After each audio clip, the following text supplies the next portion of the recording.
back to theCUBE and NYSE Wired. We're here at the MCP Dev Summit in Times Square, Manhattan, and joining me now is the head of open source at Block and the co-founder of the Agentic AI Foundation, Manik Surtani. Welcome, Manik. Hi, Gemma.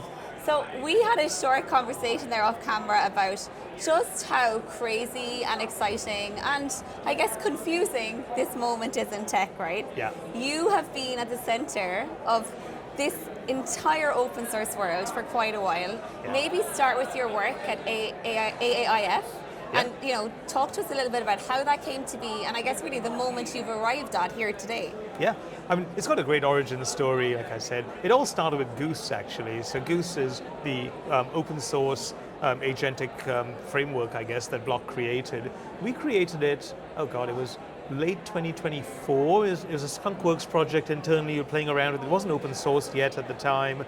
And we saw it was gaining some traction. We're using it to write code, a little bit like the way you'd use Claude Code today. And we thought, this is cool.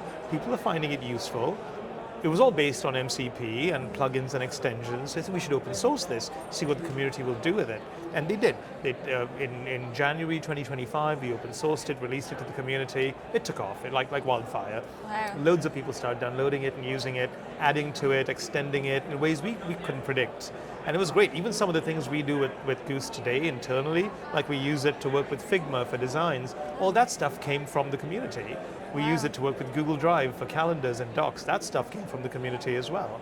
So the name Goose, am I correct that it's based on the Top Gun movie? Yes, is this correct or that's a rumor? Yes, that is a rumor, and that is I will confirm that rumor. That is correct. Okay. Also because Bradley Axton, the person who created Goose, kind of has the same mustache as well. But anyway, he was my favorite character, I got to tell you. Yeah, gotcha. But in terms of financial services broadly, right, especially as it relates to payments, and regulation and integrations, and some of the ways in which that industry has remained siloed, somewhat intentionally, you could say, right? Like there has been mass challenges, and I know I've heard you guys speak a lot about the future needs to be more integrated. Yes. How do we actually make that happen, though? How do we overcome some of those legacy challenges that exist in highly regulated worlds like banking?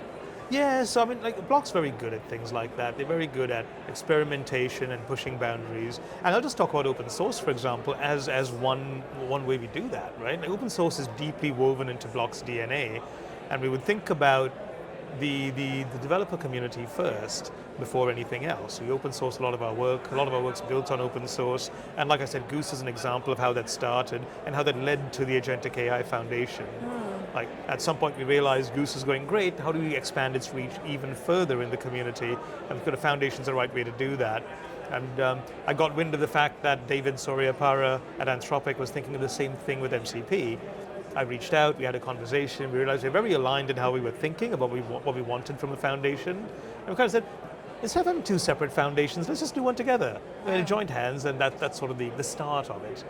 And you were in the middle of two very active rivals, right? At this foundation, we have Anthropic on one side, OpenAI on the other. Yeah. We know that these guys are definitely going to battle. Are you like Switzerland in this debacle? Like, tell me about the collegiality of it, because all we see in the headlines is Sam versus Dario. What happens from a tech perspective behind the scenes? It's very different, actually. It's surprisingly very different. Nick Cooper from OpenAI, who's on the board, on the governing board, and one of the founding members of the foundation, is also a well-known figure in the MCP community. So he and David have known each other for a long time. They've worked on the MCP spec together and things like that. So already there was a lot of collaboration, even before the foundation. So it was really easy for us all to work together because we already, kind of trusted each other. So that actually made things really easy. And I guess in this community, community connection and collaboration, it's probably more important than ever before. That's right, that's right. So and one of the powers of open source, right? Like it all boils down to the actual work being done and how people collaborate. 100%. Let's stay on open source for a second.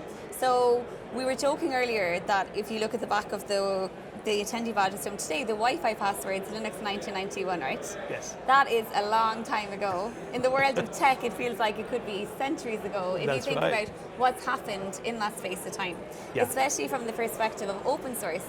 in 1991, no one knew what that really meant, right? No. We're now at a moment, I think you could argue, where what it means too has kind of shifted somewhat, because if we think about the premise of open source within tech, especially commercially, a lot of companies develop these strategies because it also gave them loyalty, right? It gave you, a certain level of retention. It helped keep people on your stack. It's good for your engineering brand. 100%. But in this moment we're in, where we hear so much about vibe coding, what it means to be a builder and a breaker versus 10 years ago, whether or not you even need an engineering degree anymore, who knows? Right. What are your thoughts on where we're at right now from an open source perspective? Yeah, that's really interesting. I think open source is going to change a lot, and how it changes specifically, I don't know yet. But I expect that as the cost of code drops and becomes easier and cheaper and can generate whatever you need, is open source still relevant? I would say it still is to some degree, at least from a code perspective. But of course, open source is much more than just code. So that doesn't change. Open protocols are still really important. Open standards are still really important. Open communities are still really important. So I think all of that still lives on. If anything, they become more important. If you're going to vibe code things and expect everything to work together, well, you need to have open protocols and open standards so they will fit together, otherwise they won't. And I know one of the key themes for the Linux Foundation and for this community broadly is around security and governance, right? Yes. At a time when it seems, again, like there's a lot of skepticism as to what's being built. I mean, OpenClaw is a perfect example of that. Yeah. How do you think that these guardrails will continue to exist and be managed? What are your thoughts on what's really needed to meet the moment? Oh, there's a lot that's needed at this moment. I don't think we're doing nearly enough. But I think everyone's aware of that. Everyone's well aware that we aren't doing enough, and everyone is now starting to stand up and participate in those communities. We've got a number of working groups within the Agentic AI Foundation just to focus on those problems. If anyone's interested in participating, please sign up. We'd love your input. Well, talk to me just a little bit about the Agentic AI Foundation broadly. So it's something that obviously it's something that's constantly ongoing, constantly reiterating, conversing. Mm-hmm. What is the rhythm to this? I know we have big events like this and others, but on a week by week, month by month basis, give us a sense of what's actually happening. Yeah, so it's still a very new foundation. We only just barely stood it up. There's lots of excitement. People want new projects in there. There are lots of gaps and things that we don't cover right now in the entire agentic space. So we're looking at how we fill those gaps, like which projects do we need to bring in. There's lots of conversation around that. And then of course there's a bunch of standards that are missing as well, like trust and identity and governance, as you mentioned. And again, we've spun up a bunch of working groups where folks can now start talking and ideating and figuring out what the right answers should be for those spaces. Okay, and your own career. Let's talk for a second about Block, based in Sydney. Yep. Interesting timing. Everyone knows Jack Dorsey. You've been in the news of late as well. He's often in the news, yes. But your own background, you were at Red Hat, you've been kind of in the industry a while. Yeah. You're now in a very interesting turning point, especially from the perspective of what Block is trying to do, right? We talked a little bit there about regulation and integration. What's on the product roadmap for you? What are you building that you couldn't have built 5 years ago? For myself personally? For yourself and for your team, from a Block perspective also? Yeah, so from the Block perspective, I primarily focus on open source rather than what Block is building internally for itself. So I can talk more about the open source community and what we are fostering and why that's important. But for myself, it's just incredible that I'm building things at the speed of thought at this point. Wow. I think of a thing, I write it out, it's there, That's how quickly you can iterate on things. And that's unprecedented for me. I mean, usually there's always that much friction. I've got an idea, is it worth me spending a week on it? Probably not, so I'll put it on the shelf. But it doesn't matter now. If I think about it, I'm just going to go do it. So whatever, right? And then see what turns up on the other end. So that is really, really interesting, just the pace of things. It's really unique. I mean, are you using OpenClaw yourself, or are you using... Oh, I'm using all the things. Everything? You have a number of Mac Minis on the go? Well, I usually have them, in very constrained spaces for security reasons, but yes, very isolated spaces. But yeah, it certainly doesn't have access to my calendar and my Gmail, for example. We've heard some interesting use cases here today around how people are using it actually in all sorts of walks of life. Everything from giving your children better behavioral patterns to date night ideas and, running. Somebody told me earlier they're using it to work for them while they're on dates. I was like, wow, that is That's interesting. productive. That's being productive. productive. I hope your boss isn't watching. But okay, so finally, in terms of what's ahead for you, I mean, you're right, this is in its infancy, but it also, I guess, is following a trajectory of, foundations which have had a lot of success, right? Linux being a great example, been around a very long time and done a lot of great things for the industry. What are the big kind of aspirations for you, your role within Block, and your role as it relates to the Agentic AI Foundation for the next kind of year out? So I've got a really strong perspective that AI needs to be open to genuinely be useful and valuable to society. There's a big risk that it doesn't, that it becomes this closed silo that locks people in. And we've seen what happens when powerful technology is opaque and has lots of lock-in.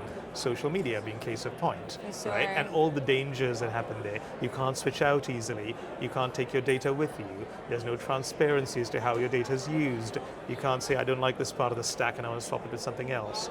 Now, for me, the worst possible outcome with AI is if it turns into that. So interesting. And I'm doing everything I can to stop that from happening. And that in part is why we created the Agentic AI Foundation. Okay. To give you that transparency through the stack, to give you open standards and open protocols at every step of the way that you can pull out one piece and swap it in with a different one if you don't trust one piece or you don't like one piece anymore. Wow. But also really important, it gives you the ability to say, well, I want to take control of my own destiny and I want to bring it all in-house in a self-sovereign manner, run it all in my own hardware so I'm not beholden to anybody really. Or if I don't want to be beholden to a particular country for geopolitical reasons, I can move it onshore somewhere else. Wow. Now, I think those are all really powerful and necessary pieces to make sure AI remains safe, remains transparent, remains fair, and open and accessible to everyone.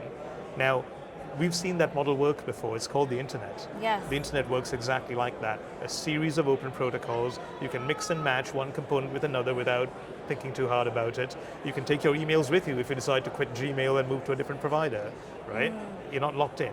For sure. And those are really powerful things, and I want that for AI. Well, that's a very interesting message to leave us with, and also a lot to think about there, because I had never really compared a direct correlation between how this could evolve, similar to social media, but you're right, there are certainly risks on the horizon and opportunities, so let's hope that this goes the right direction. Well, and we all need to do that. We all need to have a role to play, and by that I mean that we should all be demanding for open protocols and transparency and open source in the products that we use. Otherwise it won't happen. Otherwise they're going to end up in the space where social media is today. And that would be really dangerous for everyone. Well, Manik, we hear a lot about the headlines in tech around, all of what could go wrong, the sensation headlines. It's great to understand that we also have leaders in the industry like yourself who are doing your part to ensure that we build the future in a way that's fair and safe for everybody. So thanks so much for joining us on theCUBE. Thank you. I'm Gemma Allen. We're here at the MCP Dev Summit, right here in the heart of Manhattan in Times Square. This is theCUBE and NYSE Wired. Stay tuned.